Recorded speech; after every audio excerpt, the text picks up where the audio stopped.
So hello everyone, good day to our lovely viewers out there. I welcome you all to our channel where we make learning fun and easy. But before we jump onto the highlights of the video, we will introduce ourselves first. I am Bonghanoy.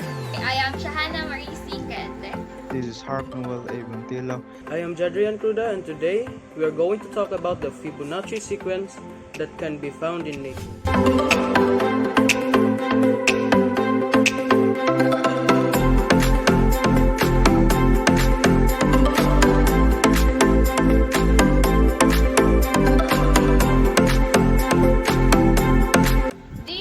Mathematics is everywhere.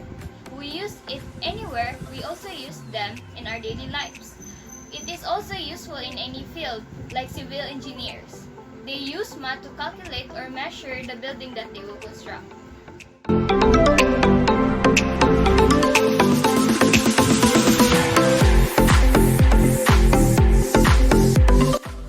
So we all know that Fibonacci sequence is one of the most famous formula in mathematics. Each number in the sequence is the sum of the two numbers that precedes it. Fibonacci numbers are named after the Italian mathematician Leonardo of Pisa and later known as Fibonacci.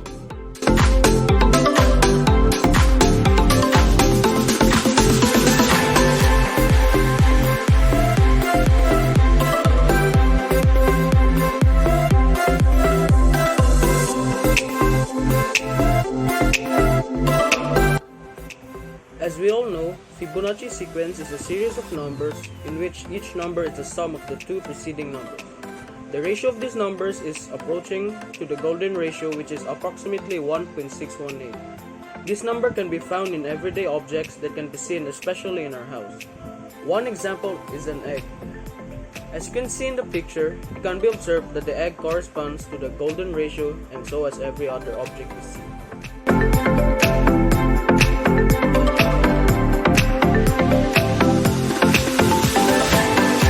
Basically, a Fibonacci sequence has a ratio of 1 to 1.6. You can see this in the human body. If you calculate from your shoulder to your elbow and from your elbow to your fingertips, you will see that from your shoulder to your elbow is 1 and from your elbow to your fingertips is 1.6. Furthermore, the distance between your fingertips to your wrist is 1 and from your wrist to your elbow is 1.6. These are some examples of a Fibonacci sequence found in nature. Thank you. So, we hope that you learned something today, guys, and don't forget to leave a like, subscribe, share, and click the notification bell for more updates. Bye!